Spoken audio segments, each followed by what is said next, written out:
Memoirs. How's everybody doing tonight? I like the youngins coming out tonight, coming to hear some good stories. So welcome to Memoirs, True Stories, Unfiltered. So I'm going to give you a quick little thing on why memoirs exist. So every month I try to give a different reason as to why memoirs exist. And this month I have because listening builds trust. When you make the effort to listen to someone, they recognize your interest. They can tell that you're invested in what they're saying. This makes them more comfortable sharing with you and being open. If you were only half listening, not making eye contact or glancing at your phone, the other person won't want to waste their breath. They won't trust you or respect your thoughts and feelings. So here is to listening and building trust. What do we think? Good, right? So by show of hands, how many first-timers do we have here today? Yeah, let's give these people a hand. Thank you for coming out. So I know what you first-timers are thinking. You're all thinking, how can I get up here and tell everybody my story, right? Is that what you're thinking? If that is what you're thinking, you can email us at memoirscos@gmail. You can tap me on the shoulder. You can tap her on the shoulder, and we will brainstorm with you to see how we can get you up on this stage to share your story. You can follow us on all the socials. We are on the Facebook and on the Gram at memoirscos. We also have a podcast, so if you're interested in listening to some of the stories that happened in the past, pull out your phone and subscribe. We are in all the places: YouTube, Facebook, Apple, Google Play, Stitcher, everywhere. So all your favorite places, you can hear the stories. So there are memoir stickers, which I don't have one up here, but it looks like this, but smaller. Those stickers, part of the proceeds go to CASA, and CASA is the court-appointed special advocate, and those are the people that help with foster kids. So one of the reasons I want to help them is because those are kids, and kids are just developing their stories. And if we can let them know from an early age that your story matters, and we want to do whatever we have to do so that you don't develop the type of stories that can be developed in people. So that's why we are trying to sell. Right now it's just stickers, but hopefully we'll sell bigger and better things and be able to give more to that organization. So if you like stickers and you want to put them on your back of your car and your water bottles and all that, please help us out and buy a sticker. All right, so these little papers. Does everybody see these little papers? So these papers are what are called anonymous memoirs. So tonight's theme is perspective is everything. We would like for any of you, all of you, to put a little secret here about perspective that you have experienced in your life. And then back in that corner, there's a little basket, and you just fold it up. Don't let anybody know it's you. And we will read them throughout the night, or we will put them out on the socials. So come on, you know, right? We put pens on every table, so no excuses. Get those anonymous memoirs. Let's see what's next. So can we put our hands together for 3 E's Comedy Club? Thank you, Eric, for letting us use this fantastic space. So make sure to grab a bite and a drink, because that's what helps support events like this. And make sure you tip your bartenders, waitresses, because, you know, we need them to work, because for some reason they don't want to work in restaurants right now. And it's we have to wait too long every time we go out somewhere.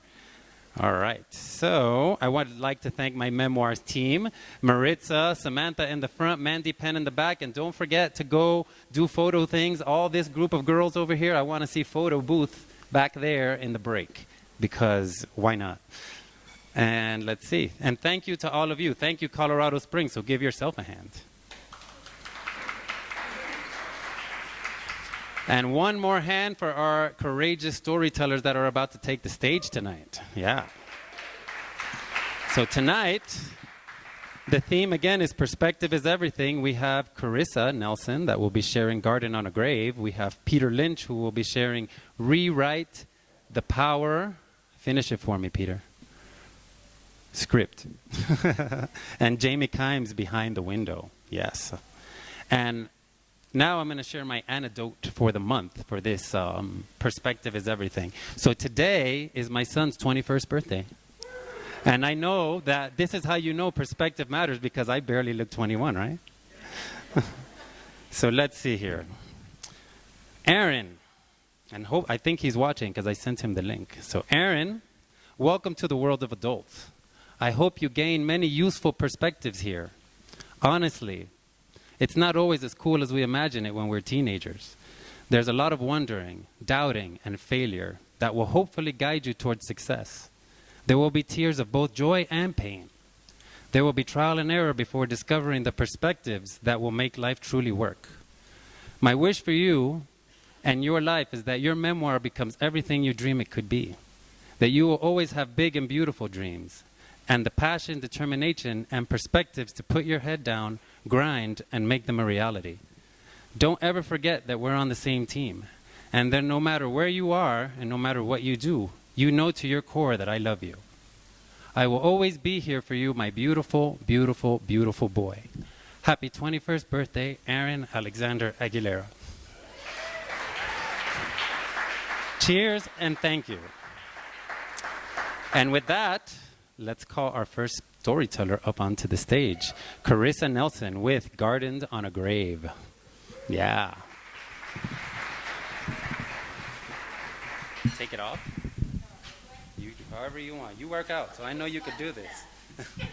Do you want this in your hand or do you want it here? Definitely my hand. In your hand? I like to walk around. So I know Flip said this whole thing about like you guys listening and all that trust. You don't have to listen to me. I'm fine. You guys just do what you want. Wow.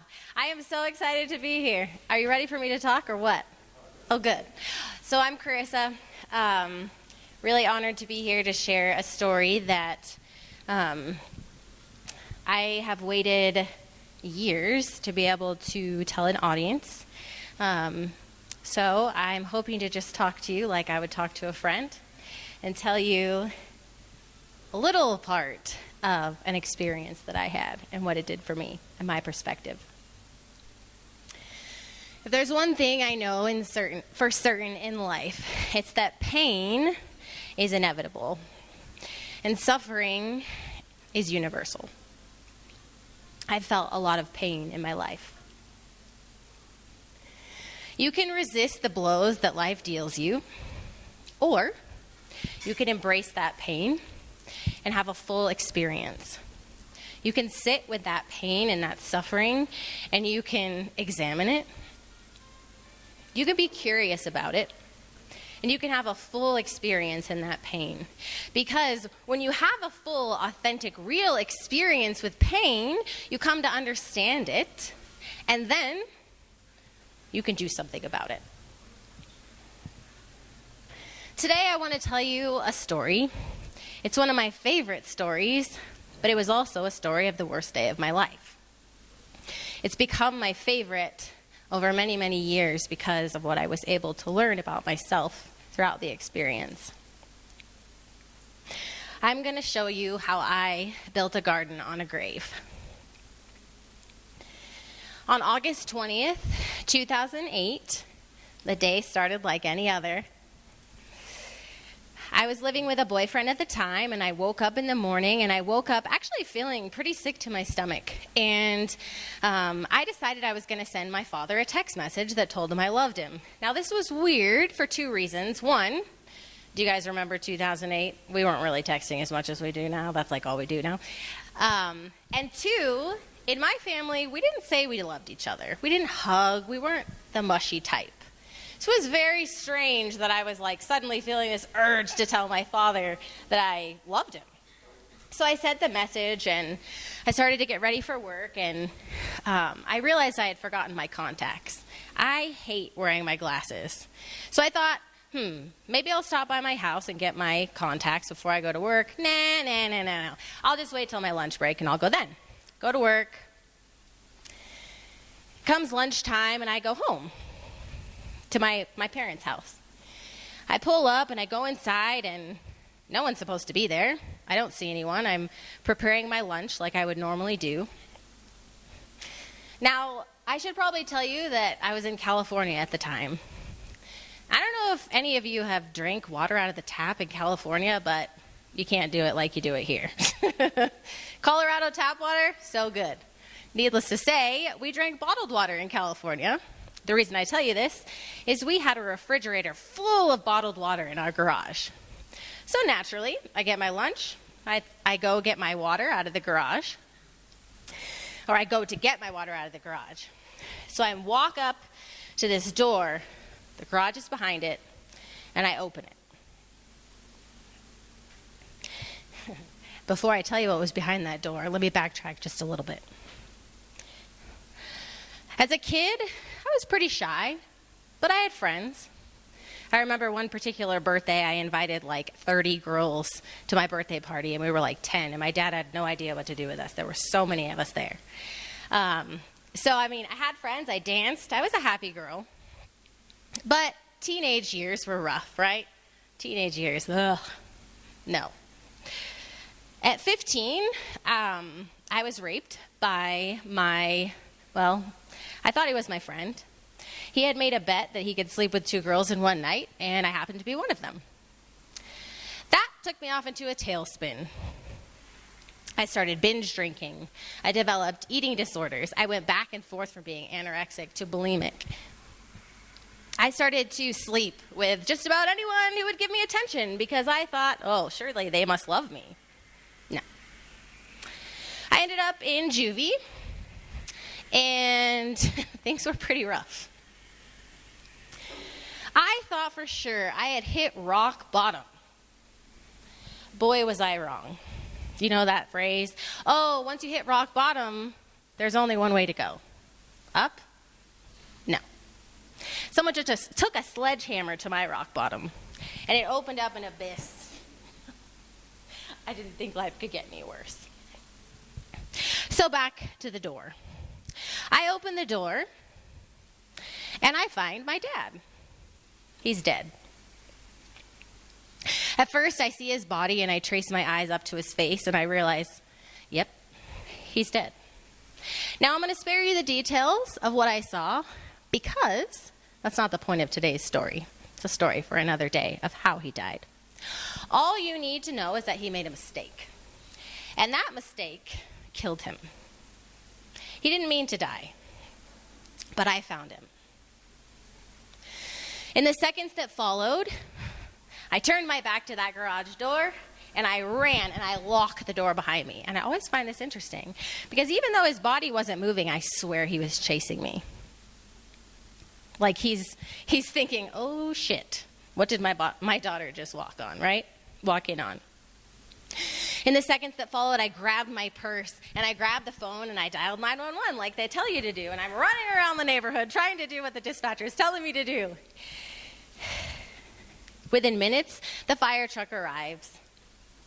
And I remember them coming to me and telling me, yep, your dad is dead. And they're explaining to me how he died, and I'm so confused. I'm like, what are you talking about? What? People do this? Like, what's going on? You're kidding. He's not dead. And I dropped to my knees like a movie. And one of the firemen says, I don't have a tissue, but I'm going to give you this. This is a piece of gauze, which, as a matter of fact, still has some of my mascara on it from that day. 2008. In the hours that followed, I watched my mom arrive, her get the news that my dad had died unexpectedly. I had to pick up a phone and call my dad's sister and tell her, that he had died, but I couldn't tell her how. It became a secret. It was embarrassing. I wasn't even allowed to talk about how he died. In the days that followed, it's the typical funeral plan, relatives, people prying. Everyone always wants to know how. How did they die? How did they die? Just like it's going to make it any better. And I had to keep lying. In the weeks that followed, things slowed down, and we had our relatives leave. And at that point, I really started to, things slowed down. So I had time to kind of think. And boy, was I pissed. Dad, what the hell did you do? He was always after me, like, Carissa, you only lied to me 3 times in your whole life. That's funny. And when I was arrested at 16, you're not my daughter anymore. So needless to say, I struggled with being perfect. Yet I looked at him and I was like, really? Hypocrite? You weren't perfect. Your mistake killed you. I went to a pretty dark place. Was very depressed. I would hallucinate. I remember driving driving the car, and I would slam on my brakes because I swore things jumped out at me. And I'd slam on my brakes only to find that there was nothing there. Things were so bad that I couldn't be in the dark. I couldn't even close my eyes without someone around. My poor boyfriend at the time, the saint that he was, would sit in the bathroom with me because I couldn't keep my eyes closed while I was showering. I needed to know someone was there. Trauma. PTSD, right? Bad experience. So those months turned to years, and my new reality was very angry. I was pissed off at the world. But I knew that that is where I would reside unless I decided to make a change. It wasn't easy. But one day, my mom came to me and she started yelling at me and she said, "Carissa, I'm sick and tired of walking on eggshells around you. I love you and I know you've been through a lot, but you have to stop." Enter psychotherapy. I did and continue to do many years of EMDR. I don't know if anyone's familiar with it. Let's see. Anyone do EMDR in here? I mean, you don't have to display it if you have, but eye movement, desensitization, and reprocessing. Essentially, it's bilateral stimulation of your brain, and it's done with a therapist who's qualified. And it basically mimics what your brain does during REM sleep. And it's very healing because during trauma, things get stuck in one side of your brain. So this allows your brain to heal. So whenever I see this picture of my dad, he's dead, and all the details I see around it, details that would pop up even in happy moments. Before the therapy, I would get stuck on this image. And therapy helped me to link a positive recovery to this image. And I'm going to tell you what that looks like. So I want you to remember this happened in 2008. What is it, 2021? Earlier this year, just a couple months ago, I found myself in my therapist's office thinking I had long since passed. You know, I can talk about my dad just fine. I'm cool. We're good. I can laugh about it. But I still had this image of his dead body, and it kind of just lingered there. So we started to work on it again. And I had the most amazing perspective shift. It was amazing. I'm going to tell you about it now. So during EMDR, I would close my eyes. And in each hand, I would hold this device that vibrates, and it vibrates side to side. And what I do is I bring that memory to mind and all the emotions that it brings with it, whatever it feels like. And I picture myself in that moment again, and I go from there. And I recreated my reality, and this is what I saw. Now when I walk in and I open that door and I see him, rather than running away and closing the door and locking it behind me, I take his body and I clean him up and I put him in my favorite suit of his. I put him in a casket. And in that casket, as he lays, I start to stroke his hair and his face. And I begin to tell him that it's okay. Dad, it's okay. You made a mistake.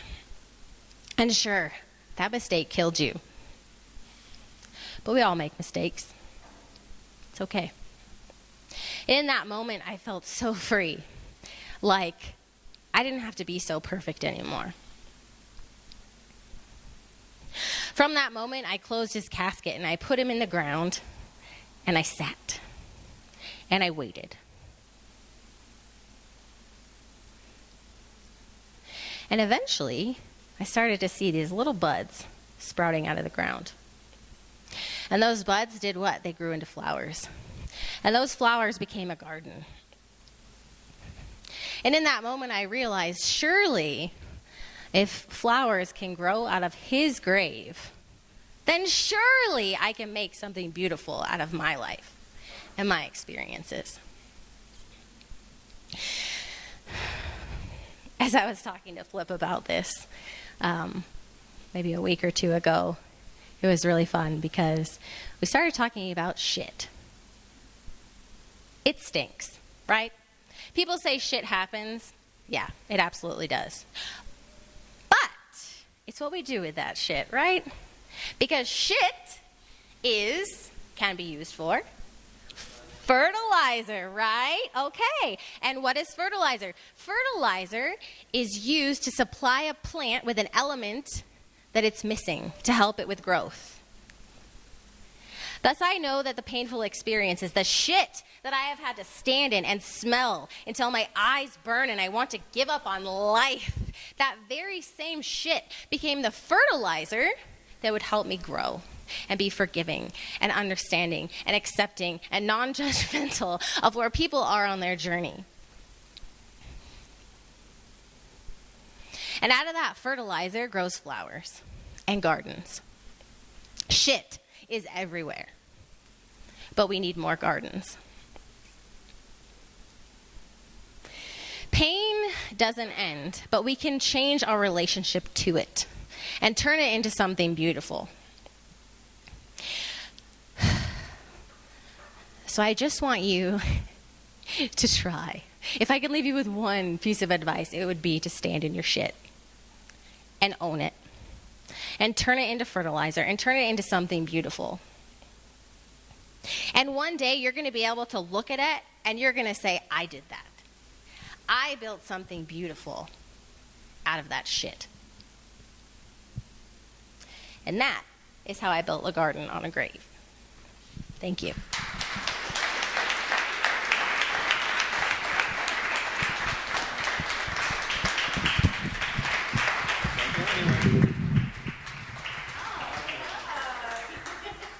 Do we know if there's any anonymous memoirs back there? Can somebody check if somebody put one in? But I don't know. I haven't seen too many people in that corner. It looks pretty empty. So come on, guys. Let's you can't see anything. It's better that way. It's better that way. So thank you, Carissa. That was an amazing story. Yes, you can go now. Let's give her a hand again. Yes. So we're going to take a 10-15 minute break, refill the drinks, get something to eat. Is there anything else I should say, dear? Okay. I've got the go-ahead to let you guys go on break. So 10-15 minutes, and we will be back. So see you in a little bit.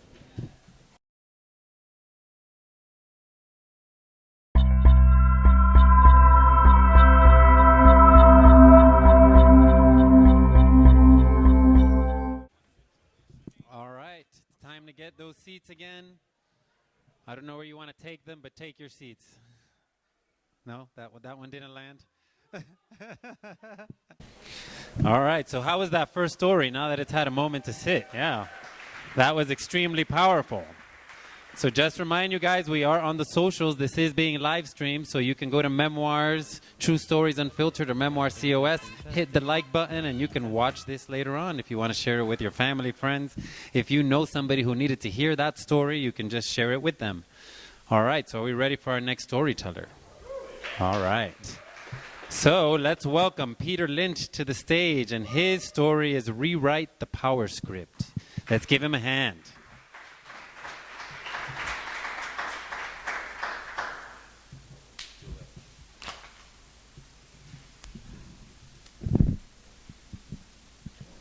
Well, hello. You know, it's funny. So first of all, perspective being everything. And, you know, I've been thinking about it and always getting onto a stage and immediately the perspective shifts from when I'm in the audience. So I want to talk tonight about really the power of, it's the power of owning your story and the power that I gained when I started to own my story, the story that I was not okay with allowing myself to tell, to live, to be true to myself. Because you see, 10 years ago on a clear winter night in Alaska where I'd moved there to get away. I'd moved there to get away from my problems because I really thought, surely if I can just get out of here, right? Get out of this place, get out of this situation, something in my life will be better. My teenage years were troubled, and I just thought if I can just get away, right? I'm 20. And, move somewhere else. So I moved to Alaska, the farthest place that I could go that I had a random connection to. So I'm done, gone. And I end up there, and life catches up with me. And not just life, but all the things that I'd been hiding from within myself hit me at a whole nother level. And so I find myself out in the woods, alone, in the midst of the snow and the ice, and it's a clear sky, and you know that means it's cold. And it was cold, and I'm angry, and I'm just beating my fists into the trees, into the ice, into anything to feel something until they're swollen and bloody, because I hated my life, and I hated myself, and I was angry beyond control. So angry at God, at life, at myself, and angry most of all at the stupid script that I felt like I was living, where I was nothing but the powerless victim of a life that I questioned whether it was even worth continuing in. And that was the question that I'd face out there alone on those cold nights, winter after winter, thinking surely somehow my life will get better. And somewhere in the midst of that, and it's something that goes beyond description, was a determination that happened when I would toy with that question, when I would confront that question, is my life worth living? I can't see the hope. I couldn't see the end. I couldn't even see the reason why it was worth continuing at the time, but I did commit to that. And you'd think, it's got to get better now, right? Sure, that was the dark night of the soul. It was only just beginning. Ended up getting married to my beautiful wife, who's here with me tonight. And we then were two people who were bringing an immense amount of baggage together that we didn't understand into a relationship that then was very challenging for us to be with each other because of our mutual state and the baggage that we were bringing. And so we end up moving to a place that was going to answer all our problems, right? We got a great religious, zealous leader here. We're going to go be part of something, going to find meaning, and it was a cult. And people ask, hey, what's it like being part of a cult, right? Well, for instance, every meal is communal, of course, because you barely get any time to yourself, and if you ever did, it was supervised anyway. So I'm working all the time, literally all the time, like morning till night. There's always something going on to keep me distracted, to keep me occupied, keep me, basically using my energy to build something else and never give anything back to me. And so communal meals. Loading up my plate, going through the line, starving at the end of the day. But before I can sit down and eat, I have to go up to the revered elder with my plate like this to get his blessing because, I really have a problem. And so that and many other things like that. So my life wasn't mine. And so I'm back in this place, and eventually we get out of there, we leave, which is another story. And it was the escape physically wasn't so extreme as it was the psychological escape. The dismantling, excuse me as I catch my breath, as I start talking faster than I can breathe, which is one of the symptoms of that perspective, as I mentioned, when I get up here on the stage. Flip is going to remind me of the power of breath, but it already reminded me of itself. The leaving, the escaping was a psychological one. It was an emotional one. We had to untangle the knots of a year and a half, and it might not sound like much, but if you've never been in a situation, you're lucky. And if you have been under the influence of a narcissistic sociopath, then you know. And so disentangling from those knots was something powerful, and it took us a while. But it was a year afterwards that our daughter was born. And, it was one of those turning point moments where I'm looking into her eyes. And at that point, what had I done? Well, I jumped back into the workforce. I'd always just been the kind of person that I'm like, with that determination, like I said, I got to make something of my life. I never was the fit for college. I just dropped out, and I'm just like, I'm going to jump into the workforce. So come back to Colorado, and I feel like, again, my own self-value was in the dirt. So I just thought, well, I'll just be a commercial roofer. That's the first opportunity that opens up to me. So I'm a commercial roofer, put in charge of the crew, and I'm working all the time again. And our daughter's born, and I realize, what am I working for? What is the point of this? Because I look into her eyes and I realize I have to do, my life is no longer, it's no longer okay for me to live the way that I've been living. There was a point of crisis, a point of another moment of determination. I'm going to live for something more. I'd already determined to live, and now I'm going to live for something more. I leave and I start my own business, and I begin a journey of business development and personal development as I realize that there's one thing that the business success hinged upon. It was me. And so I had to develop myself. And what that brought me to was re-exploring the past. Why did I end up in a cult? Why was I so, and it brought me back again to that place where I'm that angry 20-year-old beating his fists into the ice, angry at the script of his life, angry at feeling powerless, angry at all the pain that I didn't know what to do with, that I felt like was just empty, pointless suffering. And why? And it wasn't okay for me to feel like that. So I had to trace it back even further, past this point of being angry at the script of my life, to look then at my childhood. Why was I even a depressed teenager? Before I even got to Alaska, I was suicidal, and I would never even allow myself to acknowledge it because it wasn't okay. Because in the family that I grew up in, we had to be perfect. We had to be good. We were servants of the Lord. And my relationship with God has had to survive the trauma of being in close proximity to those who call themselves Christians and bring the worst give you the worst experience with God that you can have. So I had to go back and revisit those childhood years, and if any of you are familiar with trauma and CPTSD and these things, this was something that, again, I wouldn't even allow myself to even think of the word, let alone, right? And as a man, then there's all the additional stigma about mental health and depression and the trauma. The idea, who are you? Just suck it up. Keep going. What's the problem? Just keep going, right? Why are you complaining? But when I went back and I revisited my childhood, and layer by layer, things started to come up that would shock me, that would appall me, that I had buried, that I'd hidden. And what it was both emotional and physical trauma. From my brother and my dad, especially. Two men in my lives that were another repeat. So what I saw was, I'd ended up in a cult. Why? Because I was prepared for a cult. Because my family's a cult. And I never was allowed to look at it that way. Nobody could challenge my dad, though. Another example, what's a cult like? It's when a person, a man, tries to be God in your life. That happened at that cult. It happened in my family. My dad was God to me and my brother and sister. I'm 12 years younger. And I was the first in my family to make the determination that I will challenge that. Because it comes back to when I look in my children's eyes, I know that I have to be more. I have to break the chains. I have to shift the perspective moving forward. That we're not going to live this way. We're not going to live an empty, insipid life and be bitter at the world and claim that there's some kind of a religious reason for that. Because if there's a religious imperative, it's a spiritual imperative, is ultimately rise, take up your bed and walk, become whole.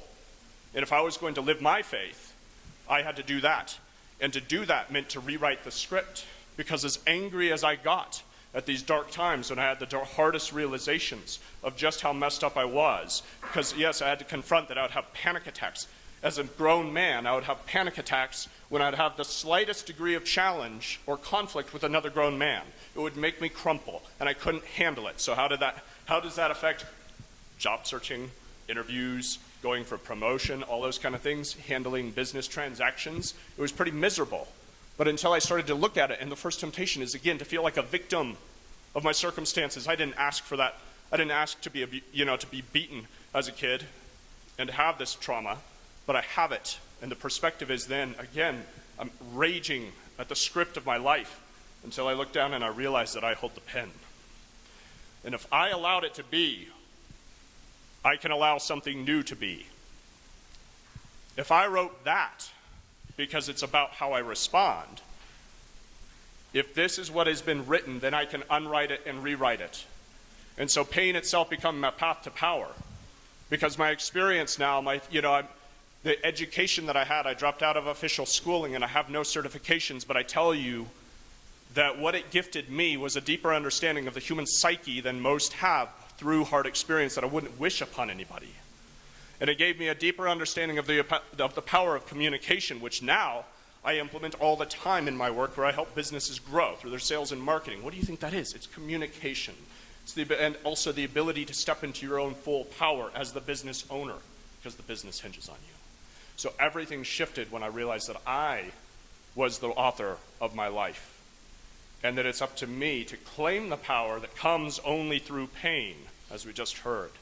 What are you going to do with it? So my choice was to become something greater. And that's what I want. That's my story, and that's my living principle right? More than anything, is pain is the path to power, and you hold the pen of the script of your life. We all do. We've all been given things that we wouldn't wish for, and we probably wouldn't wish upon our enemies. But it's what you do with that.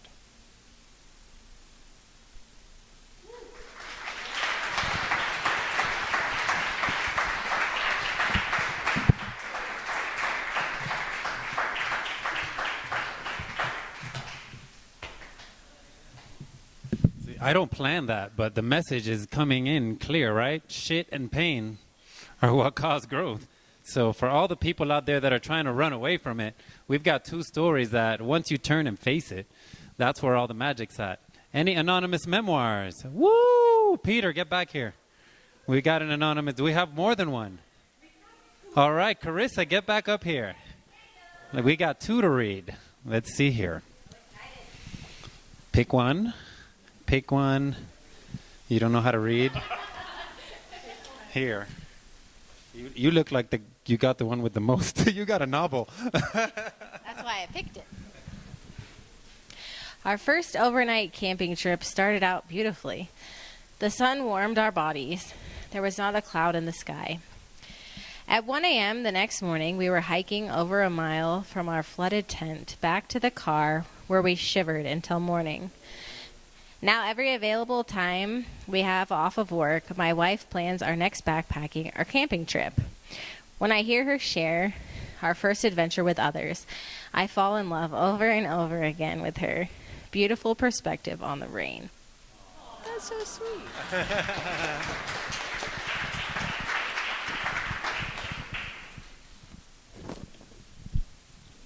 Shift in perspective. If life gives you lemons, make lemonade. If life gives you melons, make lemonade anyway, but you might be dyslexic. All right. Thank you for whoever wrote those memoirs. We still have one more storyteller to go, so let's fill out a few more of those because why not? They're fun to read. So we've got 10, 15 more minutes. Let's refill the drinks. Let's talk to a stranger around us and get to know them so that they're not a stranger, and we will be back in a few minutes.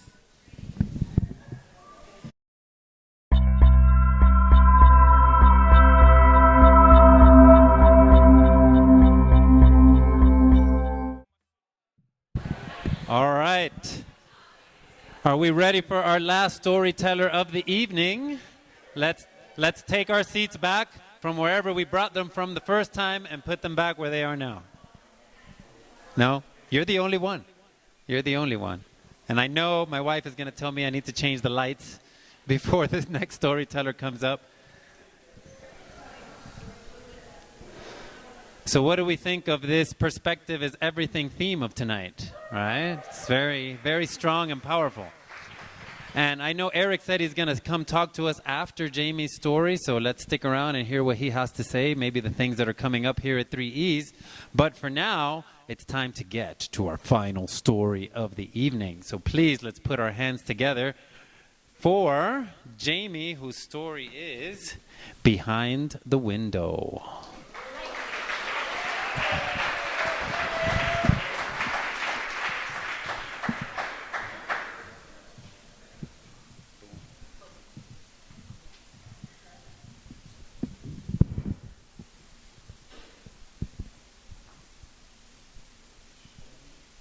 Wow, those lights are pretty intense.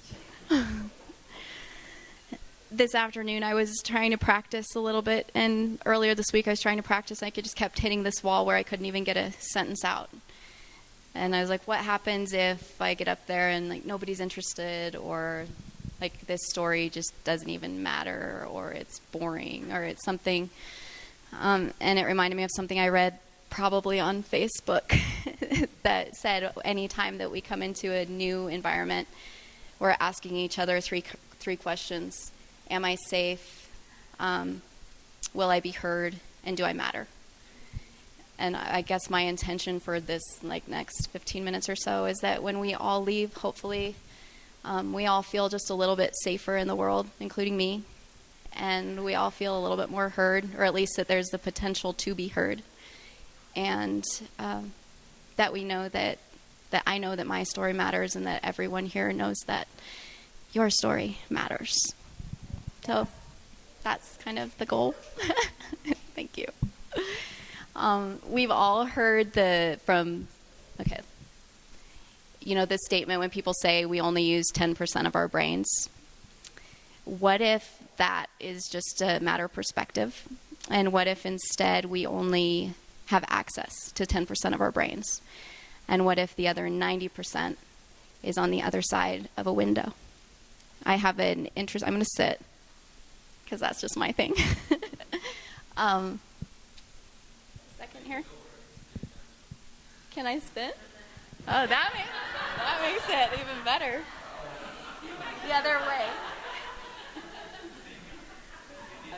Okay, which way do I go? You just stay there. Ready to Go. be, right? Okay.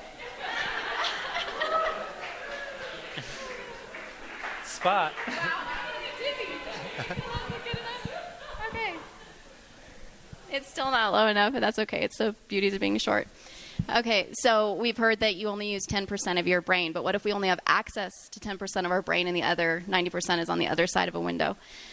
I have an interesting relationship with windows, probably because so much of my life has been spent behind them. Specifically, one picture window in this 2,200 square foot red and yellow ranch-style house right here in Colorado Springs. My dad actually bought the house that I grew up in because of this picture window. It frames Pikes Peak. It has this perfect view of Pikes Peak. So he went up to the door one day. He loved to tell the stories. Like, I went up to the door, knocked on the door, and the lady comes to the door, and I say, "Have you ever thought of selling?" And she got this shocked look on her face, and she's like, "How did you know? My husband and I were just talking about selling this morning." So he ended up buying the house. If you picture, like, let's say my hand is the window. My shaking hand is the window. On this side of the window, behind the window, my 11 siblings and I lived. And right behind, there was this couch. Then after the couch, there was a coffee table. And then right after the coffee table, there's a piano. And then if you go around the corner, there was like the dining room and the kitchen. And behind that was the backyard. And on the opposite side, the other side of the window, there was a porch and then a yard and then a sidewalk and a city strip, a park, and ironically enough, a K through 12 elementary school. And that was ironic because, for those of you who know me, my siblings and I didn't go to school. We were home educated. And to say that we were raised sheltered is really an understatement. To give you an idea of how sheltered we were, it's a lot like the story before. No public education, no playing with other kids. Like if we were at a park and we saw other kids coming, we would have to leave before the other kids got there. I'm 38 years old. I didn't know who the Beatles were until about 6 years ago. My first Disney movie at 24. I didn't know or hear the word vagina until I was like 26 or something. No access to even basic medical care. So, I mean, very minor medical situations became serious and became acute because there was no access to any kind of medical care. It actually cost my dad his life. So it was just like you would imagine that this type of and even like books like Little House on the Prairie would have full pages taped together and full paragraphs whited out because it was talking about romance or kids were fighting with each other or just anything that came in was censored, anything that went out was censored. And my parents, I think, knew that this was a little bit untraditional and might not be accepted by people around us. And so they had a rule that we couldn't go up to that window and look outside where people could see in until about 2:30 or 3 o'clock in the afternoon when the bell rang at the school across the street. They didn't want anybody to hear children's voices during school hours. So when the bell would ring at the school across the street, my little sister and I, like all of my childhood memories, have this one little sister. We would run up to the couch and we would get up near the window and we'd like put our elbows up on the back of the couch and look out the window and watch all of these kids come flooding out the doors at the school. And some of them would run and hit the tetherball, and some of them would run and scream and run to cars in the parking lot or whatever, all these different things. But what fascinated me the most was the kids that would put their backpacks on and they'd walk across the park and then they'd walk down the street and disappear. And I was like, they're walking home from school like by themselves. And it blew me away. I just couldn't even. So the other rule was that we couldn't go up to the window until the bell rang, and we couldn't go into the backyard until the bell rang. So after watching all the kids get out, my sister and I would go into the backyard. And my dad called the backyard the land of Goshen. And if any of you are familiar with the story of the Exodus in the Bible, the land of Goshen was where the Israelites lived during their time in Egypt. And there's a verse in the Bible that says that none of the diseases of the Egyptians came into the land of Goshen. I think I've thought about it a lot. I think my dad had this view of building some type of a utopia where nothing could touch us. And in the backyard, again, it's a 2,200 square foot house, so it's a really small backyard, but he used every piece of yardage in the yard.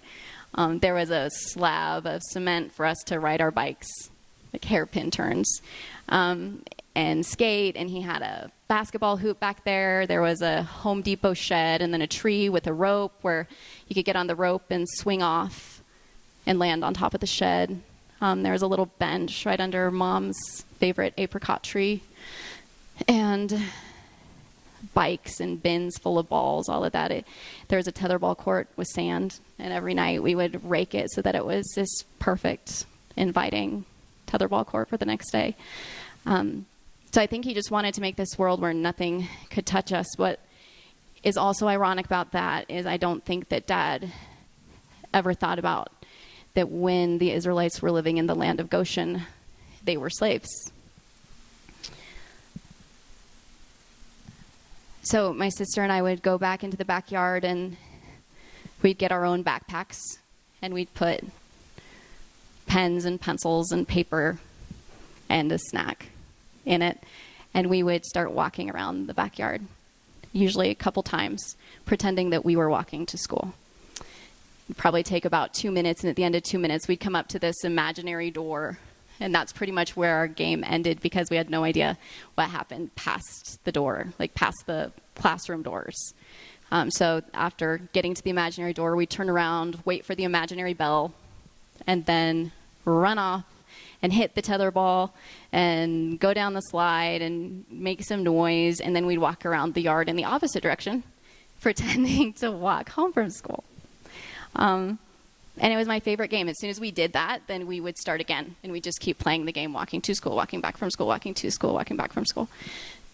Fast forward probably about a couple decades, and I walked into Pikes Peak Community College out here on Centennial, the Centennial campus out off of Powers. And for the first time in my life, I was 32 years old, I walked into an American public institution of education, had never been into a classroom before. And the professor got up and he said, "I'm Clayton Kendall. We come and we get educated not for the sake of the paper, but because the paper gives us the right to join in the conversation. And isn't that what we all want? It's just an opportunity to join the conversation."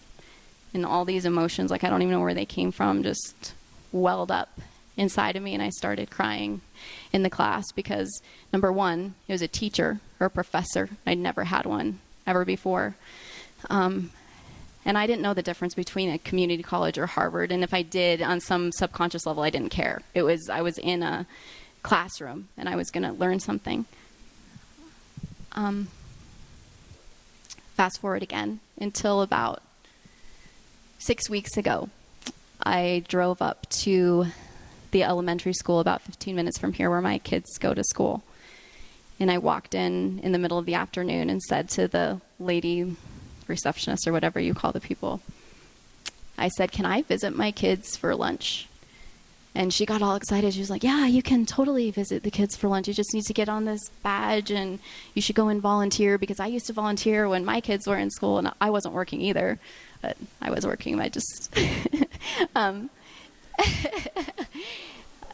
So I walked into the down the hallway, my little girl comes out. She sees me. She gives me this big hug, grabs my hand, and takes me through the lunchroom cafeteria, through the cafeteria. And you know that feeling when you can feel that something's like building. It's almost surreal, but it's not quite surreal enough to touch it or feel it or quantify it yet. It's just kind of in the air. You feel something and don't really know what it was. I felt that as I was in the cafeteria, and then went into the lunchroom and had lunch with all these third graders. Interestingly enough, the conversations were not that much different than what we have. Like, there was a little girl who said he was my boyfriend, and then he actually was her boyfriend, and he wasn't even so, like, I guess things don't change very much when whatever. But and as I was in the lunchroom again in a elementary school for the first time in my life, this surreal feeling is kind of deepening. All the kids line up and we walk outside onto the playground, and that's when like this even more like the surrealness just, it was like, oh my gosh, there's a tetherball. Oh my gosh, there's a slide. Oh my gosh, look at all these kids. They're all screaming and making all of this noise. Oh my gosh, look at me, I'm standing here. And so I ran around. The kids were like, we've never seen a parent at recess before. It's like, well, I've never been at recess before, so give me my shot. So I was running and playing and doing all this stuff with the kids. And then the bell rang. And that's when the moment of everything being surreal just hit so hard. And all of a sudden it was like, it wasn't 38-year-old me there anymore. It was like that little girl from behind the window was the one on the playground, and like right there listening to the bell and seeing all the kids. It was almost like there was this feeling of still being behind a window, though. It was like it was the little girl from behind the window there and still behind a window, only this time it was like two windows, and it was the windows of my eyes. And I looked around, again, not really feeling like myself, more feeling like the kid version of myself. And the kid version of myself looked around and at all these kids and said, but they're all behind windows, because they're all behind their two eyes. And that thought came of, okay, maybe I only used 10% of my brain, or in my case, maybe 0.5% of my brain. But I've only had access to 0.5% of this huge, beautiful, amazing, horrifying, incredible world. And what if I were able to combine my 0.5% with the 0.5% of the little girl who just told me her brother's in the hospital, and the little boy who's cheating on the girls, and the teachers that are in the classroom? And what if I took all of those percentages and combined them, and then I combined that percentage with the people when I was driving here that were at the stoplights with their percentages? Then what if I combine that with that homeless guy that's always at Nevada and the on-ramp onto I-25 with his percentage, and with the percentage from the person that wakes up and is being human trafficked, and the child soldier in Africa, and those kids in Afghanistan that are walking down the mountain with the water jug to get the water for the day, or the jaguar in the jungle, or the mice in the cellar. All of these percentages that are behind all of these windows. What if I could do that? And for one crazy, magical, powerful moment, I could have access not just to my 0.5%, but to the whole thing. And I was like, that's why stories matter. And that's why my story matters, and why all of your stories matter. Because if I don't share mine, and if any of you decide that oh, my story doesn't matter, it's not important, my perspective isn't important. All the rest of us miss out on that. Whatever percentage it is your unique, special, one-of-a-kind percentage of our story. I don't think I really have anything else to say. It's just that every story matters. You think of that song, who is it? I don't know the names because I'm still catching up. Who's the guy that sings that, I see trees of green, red roses too. Louis Armstrong. I see them bloom for me and you. And I think to myself, what a wonderful world.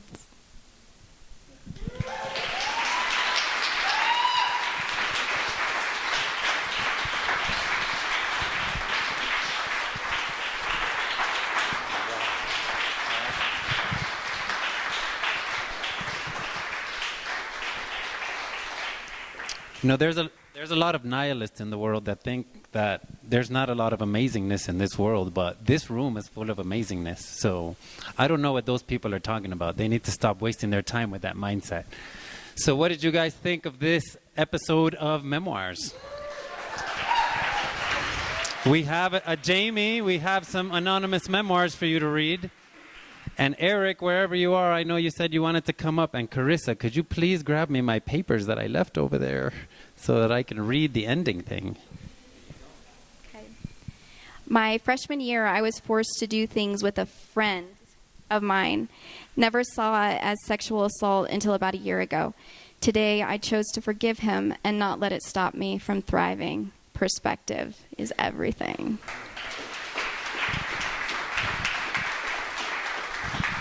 All right, so now we have to decide what, or I already decided, but we have to announce what the next Memoirs theme is going to be.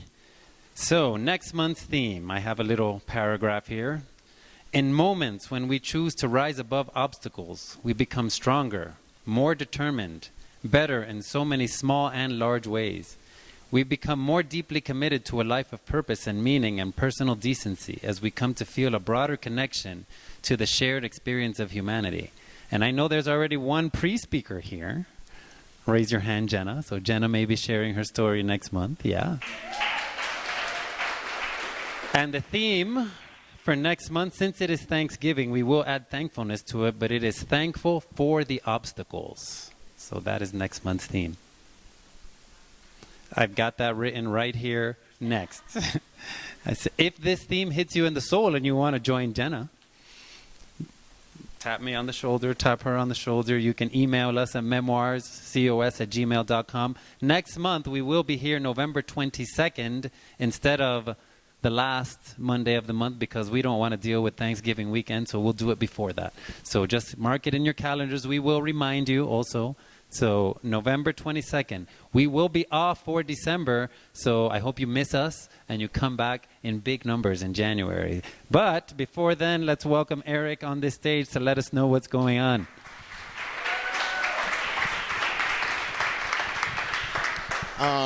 I don't even want to tell you what's going on because this was so great. I don't even want to get into what's going on because it's not as important as what we do here. As how this is, they don't do this anywhere in Colorado Springs or where I'm from, Cleveland. Okay, don't laugh.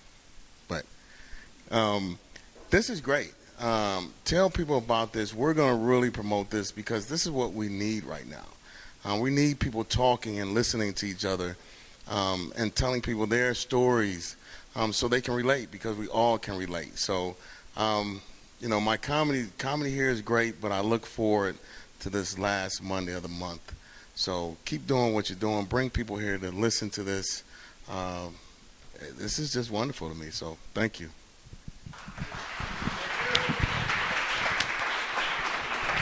Yes, give Eric a hand. Thank him for letting us use this beautiful space. So with that, if you feel that you need to hug Another Memoirs family member. I love to say family because it's friends that are family. So that's one of my, you'll see me say that throughout the month all the time on my posts. But hug each other. And as I always say, time and attention is the best gift we can give to each other. So thank you very much for your time and attention. And we will see you next month, November 22nd.